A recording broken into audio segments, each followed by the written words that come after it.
자, 우리 지난 2주 동안에는 예수님을 깊이 생각해야 되는 이유 두 가지를 살펴봤습니다.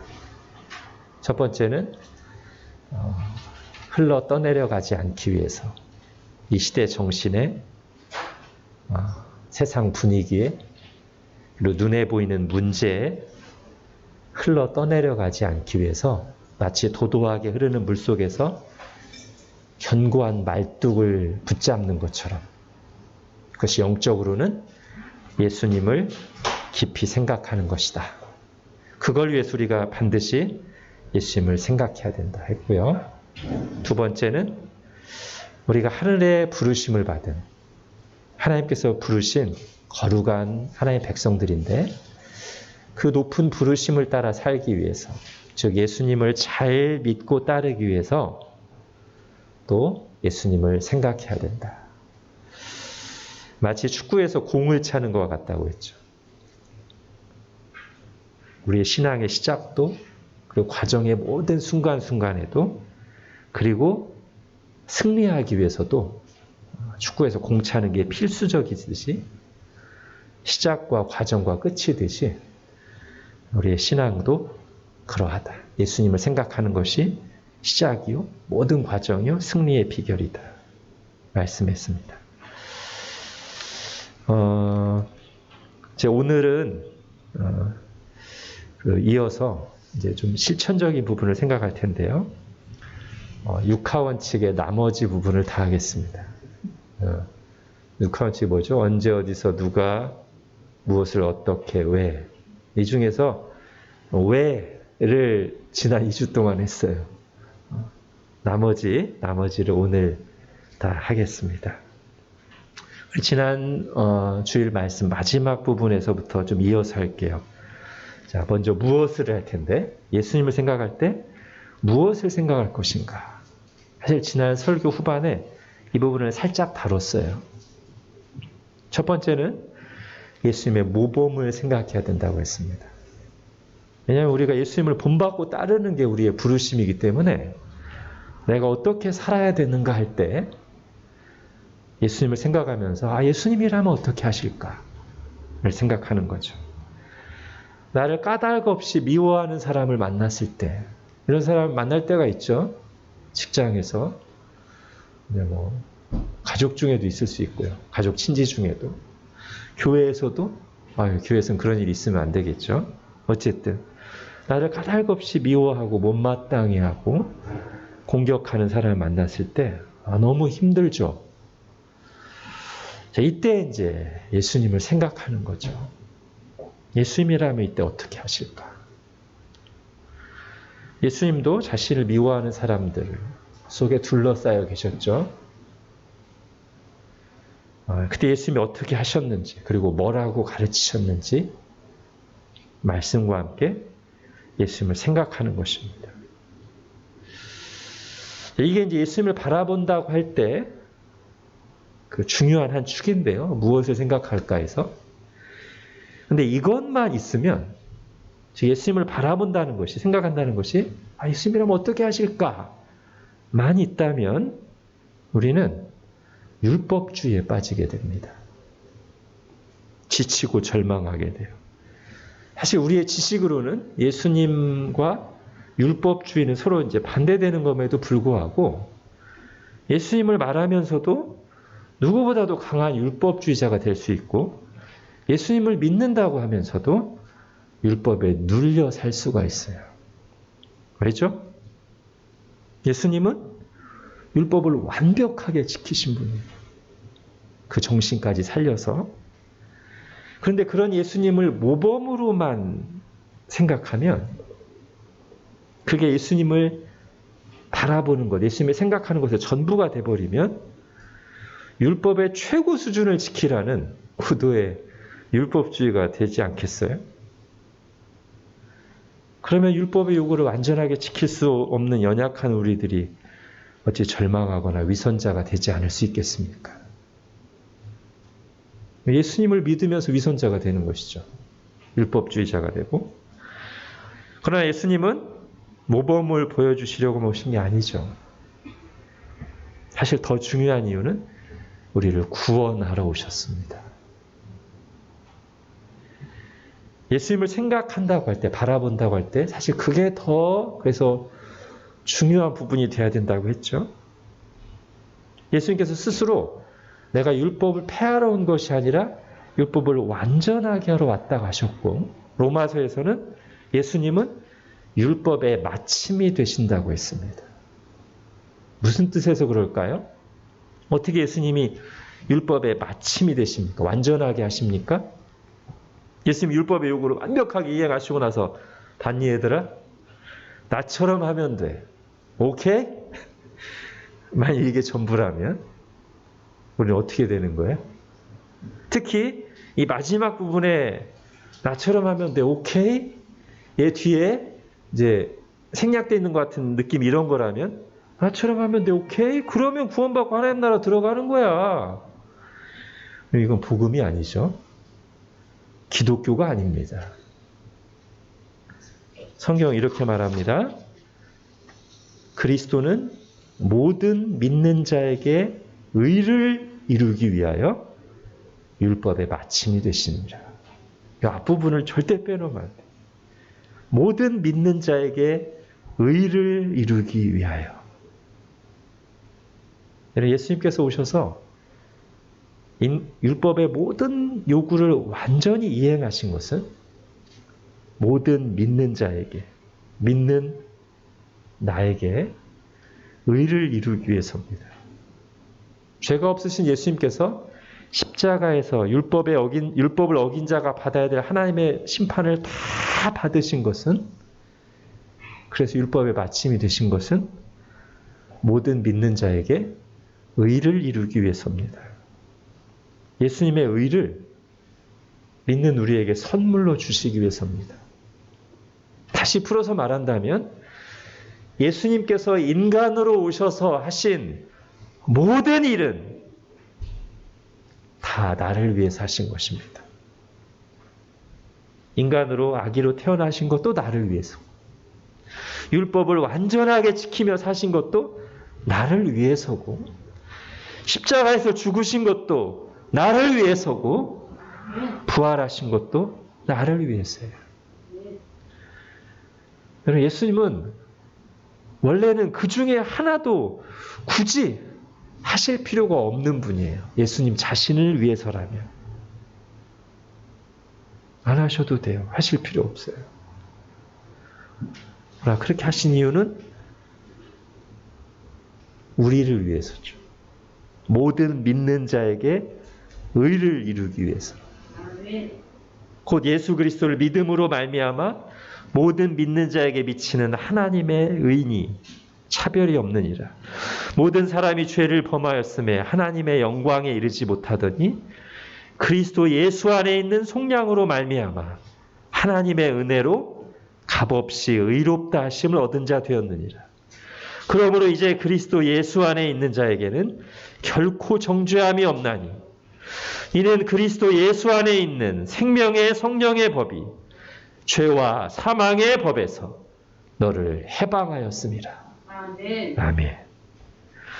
여러분, 예수님을 생각한다는 것은 바로 이걸 생각하는 거예요. 예수님의 모든 것이 나를 위한 것임을, 그 은혜를, 그 복음을 생각하는 것입니다. 그렇게 예수님을 바라볼 때 거기에서 위로와 평안과 담대함과 소망을 얻죠. 그 은혜를 깨닫고 누릴 때 우리 마음이 변화되고 다시 일어나 죄와 싸울 힘을 얻습니다. 이 은혜가 아니면 불가능해요. 정리해 볼까요? 그럼 우리가 어느 하나를 강조하다가 다른 중요한 것을 버리면 안 돼요. 그죠?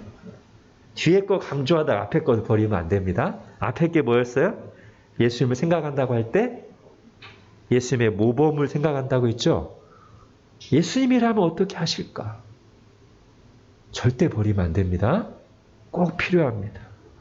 우리가 어떤 상황에서 A와 B를 선택하는 상황에서 내 마음이 흔들릴 때 예수님을 생각하는 거예요. 예수님이라면 지금 어떻게 하실까? 다만 이거는 구원받기 위해서는 아니라는 걸 분명히 하면 되죠. 우리가 구원 문제에 있어서는 예수님이라면 어떻게 하실까? 이걸 생각하는 게 아니라 예수님이 이미 무엇을 하셨나를 생각해야 되죠. 그죠? 그리고 그게 충분함을 생각하는 겁니다.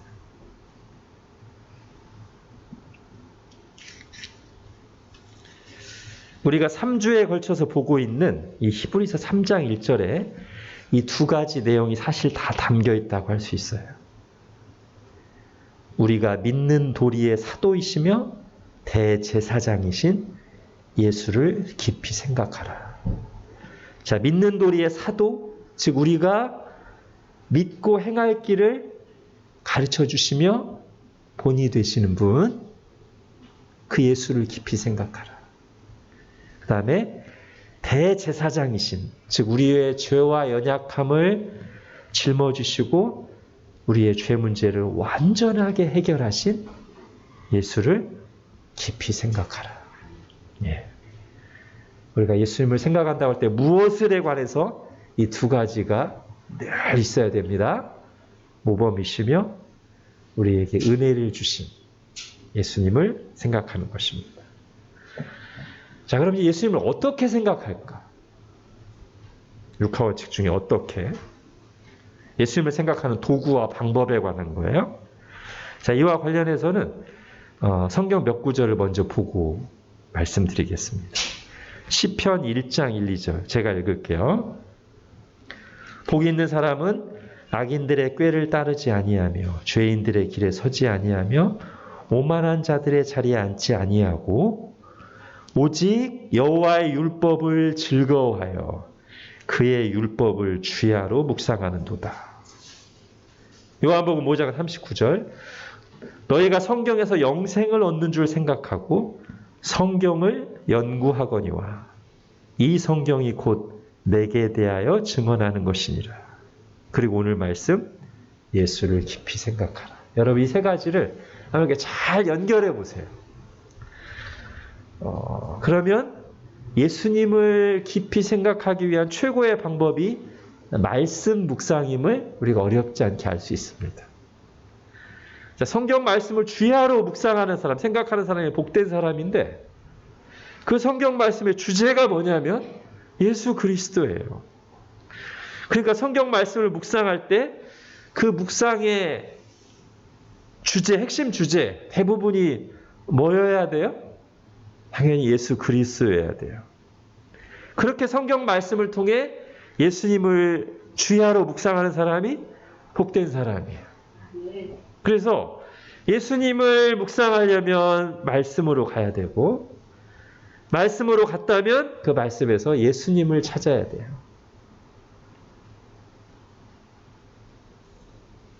예수님을 생각하는 최고의 방법은 성경입니다. 자, 그럼 어떻게 성경을 통해서 예수님을 생각할까요? 예, 지금 여러분이 그렇게 하고 계시죠? 선포되는 말씀을 들음으로써. 당연히 말씀을 선포하는 사람은 그 말씀에서 예수님을 잘 드러내야 되고요. 그 다음에 읽음으로써. 공동체 성경 읽기 잘하고 계시죠? 성경을 읽으면서. 그 다음에 좀 더 성경을 잘 이해하기 위해서 지금 히브리서 기자가 하듯이 구약 성경 말씀을 인용하면서 풀어주고 있잖아요. 그러면서 예수님 바라보도록 하잖아요. 성경 공부를 통해서. 자, 그리고 또 하나 아주 중요한 방법이 있는데 암송입니다. 우리가 뭐를 계속 생각하고 우려내게 되냐면 내 속에 각인되어 있거나 기억하는 것을 생각하고 묵상할 수 있지 그게 없는 상태에서 생각하는 것은 어렵거든요. 성경 구절이 우리 속에 잘 언제든지 꺼내 쓸 수 있게 암송되어 있으면 그 말씀을 가지고 언제든지 예수님을 묵상할 수 있습니다. 아주 실제적이고 좋은 방법이에요. 마음에 담은 후에야 생각이 가능해지는데 마음에 담는 방식이 깊이 공부하고 읽는 것도 있지만 암송이 아주 실제적이다. 자, 또 여러분 이 말씀에 이제 국조를 붙이면 뭐가 됩니까? 이 말씀의 내용에 찬송이 되죠, 그죠? 예, 찬송을 부름으로써 예수님을 생각하게 됩니다. 어떤 사람들에게 이게 더 쉬울 수도 있어요. 찬송을 통해서 예수님을 생각하는 것. 내가 만약에 자주 찬송하고 찬송을 진심으로 부르고 있다면 그 사람은 자연스럽게 하나님을 또는 예수님을 계속 생각하는 거예요. 바라보는 거예요. 그럼 성경은 호흡이 있는 자마다 여호와를 찬양하라고 합니다. 무슨 뜻일까요? 생명이 있는 사람이라면 주님을 찬양하라는 뜻입니다. 그래서 주님을 찬양한다는 것은 당연히 주님을 높이고 주님께 영광 돌린다는 뜻이지만 거기에는 자연스럽게 주님을 바라보고 생각하는 게 포함될 수밖에 없어요. 그죠? 내가 주님을 높이고 영광 돌리라 찬양하면 주님을 바라보고 생각할 수밖에 없잖아요. 물론 우리가 가끔 예배 때 나와서 찬양하면서도 딴 생각할 수 있어요. 그죠? 예, 그거는 이제 그래서는 안 되는 거고 우리가 평소에 내가 의도적으로 찬양을 듣거나 찬양을 한다면 그때 우리는 예수님을 바라보는 거예요. 그게. 여러분의 삶에 찬양이 사라지지 않게 하십시오. 아니 좀 더 적극적으로 찬양이 여러분 삶에 항상 있게 하십시오. 그것이 예수님을 생각하는 아주 실제적이고 유용한 방법입니다. 자, 또 하나요. 이건 제가 이제 이번에 그 성경을 쭉 읽어가면서 창세기를 읽다가 발견한 건데 예수님의 이름을 부르는 것입니다. 예수님, 나의 주님 부르는 거예요. 여러분 부르십니까? 네. 단순하면서도 성경적이고 효과적입니다. 아브라함이 하늘의 부르심을 받고 거룩한 형제가 돼서 믿음의 여정을 가는 우리 믿음의 조상이잖아요. 창세기에 보면 그 아브라함이 어떻게 하나님과 관계를 맺고 하나님을 섬기는가가 반복해서 나오는 표현이 있는데 그게 여호와의 이름을 불렀더랍니다. 제가 볼 때 3번 이상 나와요. 아브라함이 여기서 여호와의 이름을 불렀다. 아브라함이 제단을 쌓고 여호와의 이름을 불렀더라.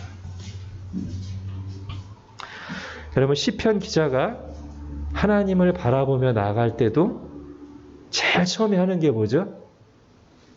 하나님의 이름을 부르는 것으로 시작됩니다. 거의 대부분. 오늘 우리가 읽은 시편 4장 1절 이렇게 시작돼요. 내 의의 하나님이여. 시편 3장, 5장, 6장은 똑같이 여호와여. 시편 7장 1절은 여호와 내 하나님이여. 시편 8장 1절은 여호와 우리 주여. 불러요. 하나님의 이름을. 여러분 이름을 부른다는 것은 서로를 알고 있다는 그리고 서로를 바라보는 인격적인 행동의 아주 기초죠. 내가 누군가 이름을 부를 때 상대가 나를 바라보기도 하고 나도 이미 이름을 부르면서 상대를 바라보고 향하는 겁니다. 우리가 예수님을 생각하고 바라보는 가장 단순하면서도 현경적인 효과적인 방법은 아브라함이 그랬듯이 시편 기자가 그랬듯이 예수님의 이름을 부르는 것입니다. 예수님, 나의 주님 부르십시오. 그게 우리를 예수님을 생각하고 바라보는 것으로 이끌어갑니다. 자, 하나만 더 간단히 하면 지금 이제 어떻게를 하고 있는 거예요? 방법, 도구. 예수님 생각하기를 실천하고 발전시키는 또 하나의 구체적인 좋은 방법 하나는 글을 쓰는 것입니다. 글은 우리의 생각을 정리시켜주고 깊게 하고 발전시킵니다. 저는 지금 이 시대 가벼운 대화와 순간순간 번쩍거리며 사라지는 영상에만 익숙해진 사람들에게 글쓰기를 적극 권하고 싶습니다. 차분하게 영상과 소리를 잠깐 뒤로 하고 말씀 앞에 앉아서 말씀을 묵상하며 글쓰기를 해보십시오. 아주 좋은 방법입니다. 예수님을 생각하면서 떠오른 감동과 통찰을 글로 옮긴다면 쓰면서 내 생각이 막 발전돼 나가요. 그리고 그렇게 잘 정리된 거는 나중에 보면 또 유익을 줍니다. 이건 글을 써본 사람 아니야. 내가 옛날에 써놨던 글이 나중에 볼 때 은혜를 끼치는 경우가 많이 있어요. 자, 어떻게 했습니다. 어떻게? 이번에는 언제 어디서 이걸 묶어서 할게요. 언제 어디서. 여러분 언제 어디서 예수님을 생각해야 될까요? 시간 날 때. 내 마음을 빼앗는 일이 없을 때. 어려운 일이 다 끝나고 나면. 휴가 끝나고 나면. 이게 다 모든 게 공통점이 뭐냐면 지금 아니고 나중에. 예전에 전도할 때, 요즘엔 잘 모르겠어요. 예전에 전도할 때 많이 나오는 말 중에 하나 이거였어요. 지금은 제가 바쁘고 나중에. 언제? 이게 지금 아니고 나중에가 뭐랑 봤냐면 제가 지금까지 했던 비유 두 가지 그대로 적용하면 떠내려가고 있는데 지금은 떠내려가느라 바빠서 말뚝을 붙잡을 수가 없어. 다 떠내려간 다음에 말뚝 붙잡을게. 이거랑 비슷하고 축구하는데 지금 축구하느라고 궁 찰 새가 없어. 축구 다 끝나고 궁 찰게. 이거랑 비슷한 거. 오늘 우리 앞에 찬양 불렀죠? 모든 상황 속에서 예수님을 묵상해야 돼. 그러니까 나를 붙이면 돼. 나. 언제? 언제나. 어디서? 어디서나. 여러분 성경이 이런 이야기로 가득한데요. 우리가 부른 찬양 모든 상황 속에서가 시편 57편을 가지고 만든 찬양입니다. 시편 57편은 가장 많이 찬송으로 만들어진 시편 중에 하나인데 이 찬양의 뒷소절은 시편 57편의 구절을 그대로 가져왔어요. 어떤 부분이냐면 내 영혼이 확정되고 확정되어 싸우니 이 부분이 이제 시편 57편에서 그대로 가져온 부분이고 근데 이제 앞부분은 이 시편의 가사를 그대로 쓰기에는 좀 그래서 일반적으로 적용하고 싶고 운율을 맞추기 위해서 모든 상황 속에서라고 바꿨어요. 근데 우리가 이제 시편 57편으로 가서 그러면 시편 57편에 나오는 그 모든 상황이라는 게 뭔가를 들여다보면 이런 겁니다. 제가 읽어드릴게요. 57편 4절 5절 내 영혼이 사자들 가운데서 살며 내가 불사르는 자들 중에 두었으니 곧 사람의 아들들 중에라. 그들의 이는 창과 화살이요 그들의 혀는 날카로운 칼 같도다. 그들이 내 걸음을 막으려고 그물을 준비하였으니 내 영혼이 억울하도다. 예, 이게 노래에서는 모든 상황 속에서라고 표현된 시편 57편 시편 기자의 처한 상황이었어요. 어떤 겁니까? 사람들이 나를 애워싸고 아주 심한 말로 비난하고 물어뜯으려고 하고 나를 넘어뜨리려고 함정을 파고 그물을 놓고 그런 너무 힘든 상황이에요.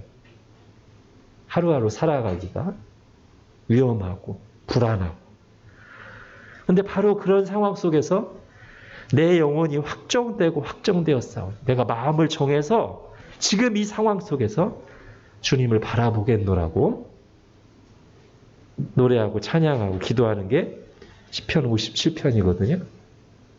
아마 이 시편을 가지고 그 모든 상황 속에서라는 찬송을 만든 사람도 그렇게 막 번잡하고 힘든 가운데 있다가 여러 상황들이 어려운 가운데 있다가 그 시편을 보면서 그렇구나. 바로 지금 이 상황 속에서 내 영혼이 사자들 가운데 살며 내가 불사르는 자들 가운데 누워있는 것처럼 사람들이 창과 화살 같은 이빨과 날카로운 칼 같은 혀로 나를 물어뜯으려고 하는 바로 이때가 내가 마음을 정해서 주님을 바라봐야 되는 그런 때구나 라고 아마 은혜를 받아서 이 찬양을 만들지 않았을까. 그리고 그것을 모든 사람에게 적용하기 위해서 모든 상황 속에서 내가 주님을 바라보겠습니다. 예수님을 생각하는 게 그렇다는 거죠. 예수님을 언제 어디서 생각하고 바라볼 것인가? 모든 상황 속에서. 특히 사람들 때문에 힘들 때. 자, 이 모든 상황 속에서를 이제 좀 더 이제 실천적이 되기 위해서 제가 좀 정리할 게 있는데요. 자, 두 가지 균형이 필요한 것 같습니다. 하나는 그야말로 모든 일상, 삶의 현장에서 그때그때 예수님을 생각하는 것과 또 하나는 방해받지 않는 시간과 공간을 구별해서 좀 집중해서 예수님을 생각하는 것. 이 두 가지가 균형을 갖춰야 되는데, 자, 먼저 뒤에 거부터 볼게요. 예수님의 모범이 나와 있는 성경 구절 하나를 읽겠습니다. 마가복음 1장 35절. 새벽 아직도 밝기 전에 예수께서 일어나 나가 한적한 곳으로 가서 거기서 기도하시더니.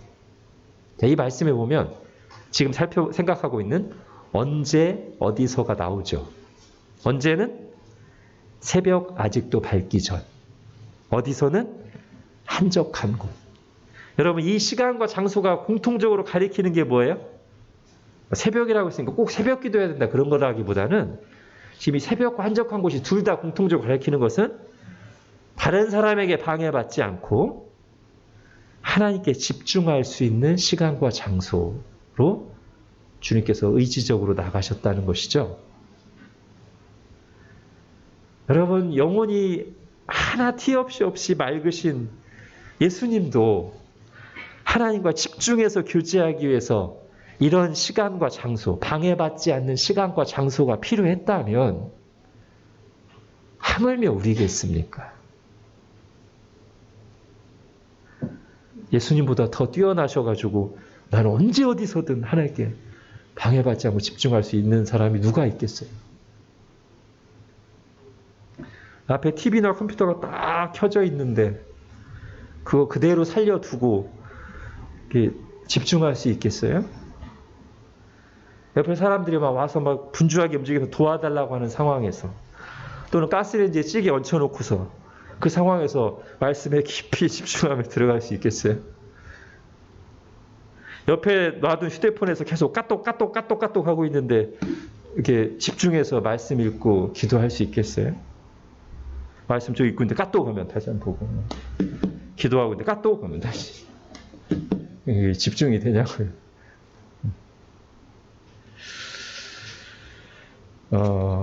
예수님을 생각할 때 묵상할 때 극복해야 될 환경이 꼭 고난만은 아닙니다. 제가 생각할 때 어쩌면 현대인들에게는 우리가 예수님을 깊이 생각하고 바라보는데 더 방해가 되는 흔한 이유는 너무 많은 볼거리들과 들려오는 소리들 때문이 아닐까. 거기에 중독되어 있기 때문이 아닐까. 여러분, 예수님께서 새벽 아직도 밝기 전 한적한 곳을 택하셨던 이유를 잘 생각하고 우리에게 적용할 수 있기를 바랍니다. 그런가 하면 성경은 우리가 매번 그렇게 한적한 곳으로만 나가는 게 아니라 우리의 일상에서 삶의 현장에서 예수님을 생각해야 된다고 가르칩니다. 예를 들면 종들에게, 당시 1세기 종들이 얼마나 바쁘고 힘들어요. 그 종들로서 힘들게 일할 때, 또는 반대 입장에 있는 주인이 그 종들을 대할 때 예수님을 생각하라고 말해요. 우리는 복음서에서 죄는 없으시지만 우리와 똑같은 인간의 한계와 연약함을 겪으며 살아가셨던 예수님의 모습을 보잖아요. 그것이 우리가 일상에서 예수님을 묵상할 때 도움을 줍니다. 피곤해서 우물가에 털썩 주저앉으셨던 예수님, 배고프셨던 예수님, 내가 목마르다라고 하신 예수님, 또는 즐겁게 사람들과 어울려 식사 교제를 나누셨던 예수님, 피곤해서 배에서 낮잠을 주무셨던 예수님, 반대자들 속에서 교훈하시고 논쟁하셨던 예수님, 사람들의 완악함에 분노하셨던 예수님. 거절당하고 배신당하신 예수님. 사실상 우리 삶의 거의 모든 상황에서 예수님을 생각할 수 있어요. 그리고 그때는 잠깐 생각하는 거죠. 그죠? 집중해서 이렇게 막 따로 하는 게 아니라 그 순간에 잠깐 아침에 일어나서 막 피곤한데 예수님도 피곤하셨지. 네. 사람들과 부딪힐 때 예수님도 반대자들에게 부딪히셨지. 여러분 그때 잠깐이지만 그걸 우리가 잘하면 그때 우리의 마음이 쉼을 얻거나 순간 지혜와 통찰력을 얻고 내 마음이 바뀌기도 하고요. 자유함을 얻을 수도 있어요. 그리고 그때 감동과 통찰을 이어가려면 앞에서 말한 것처럼 오늘 낮에 또는 어제 회사에서 있었던 그때 잠깐의 예수님이 생각했던 통찰을 이어가기 위해서 한적한 시간의 장소에서 그 생각을 좀 더 깊이 하는 거죠. 말씀을 읽으면서. 그러다가 거기서 계속해서 이렇게 통찰력과 정리된 생각이면 그걸 또 글로 쓰는 것이고요. 여러분 이 둘 사이의 균형을 가지십시오. 구별된 방해받지 않는 시간과 공간에서 집중해서 예수님을 생각하는 것과 일상에서 그때그때 모든 상황에서 예수님 생각하는 걸 균형을 가지십시오. 어느 한쪽만 하지 마시고 둘 다 하십시오. 이 둘이 서로 연결되게 하십시오. 그래서 예수님을 계속 생각하십시오. 지금 육하원칙에 따라서 봐왔어요. 제일 처음에 왜는 지난주 두 번에 걸쳐서 했고 무엇을이 뭐예요? 예수님의 모범과 예수님을 통해 주신 은혜를 생각해야 되고 어떻게? 가장 중요한 거 말씀으로. 그래서 그 말씀을 읽기도 하고 암송도 하고 그 말씀을 잘 멜로디로 만든 찬양을 부르면서 그리고 주님의 이름을 부르고 글로 쓰면서 언제 어디서? 언제나 어디서나. 특히 균형을 갖춰야 되는데 구별된 방해받지 않는 시간과 장소에서 집중해서 그리고 모든 일상에서. 자, 지금 한 가지 빠진 게 있어요. 육하원칙에서. 뭐가 빠졌죠? 누가? 그죠? 당연히 나죠. 그죠? 내가 해야죠. 지금까지 말한 걸 누구도 대신해 줄 수 없어요. 목사가 대신해 주겠습니까? 남편과 아내나 부모가 대신해 주겠습니까? 내가 하는 것이죠. 내가 해야 내가 은혜를 누리죠. 자, 이제 예수님을 생각하는 것이 무엇과 같은지 비유 하나만 더 하고 이제 3주간에 걸친 이 주제를 마치려고 합니다. 제가 이제 매주마다 하나씩 비유를 했었죠.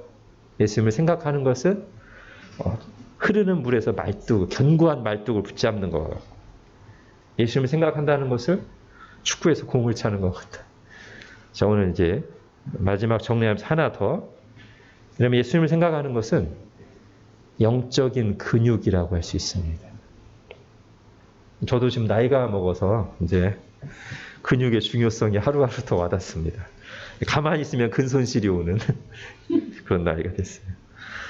여러분 근손실이 오면 건강과 생활뿐 아니라 생명에까지 위험을 가져다 주죠. 근육이 부족하면 피도 생성이 잘 안 되고 당연히 면역력도 떨어지고 뿐만 아니라 넘어지기도 쉽고 근육이 약하면 넘어졌을 때 다칠 위험도 높습니다. 예수님을 생각하는 것이 우리의 영적 건강과 생명에서 그런 역할을 한다는 거예요. 영적 근육이 잘 발달되어 있으면, 즉 예수님을 생각하는 것을 잘하고 있으면 그 신앙에 활기가 있고 좀처럼 잘 안 넘어지고 면역력이 있고 넘어져도 금방 일어날 수 있어요. 많이 안 다치고. 그런데 예수님을 생각하는 것이 없는 신앙생활은 겉으로 보이는 막 대단한 모습과 달리 상당히 비실비실하고요. 넘어지기 쉽고 넘어지면 치명상을 입기 쉬워요. 자, 제가 예수님을 생각하는 것을 근육에 비유하는 또 하나 중요한 얘기가 있는데, 근육은 쓸수록 발달한다는 특징을 가지고 있습니다.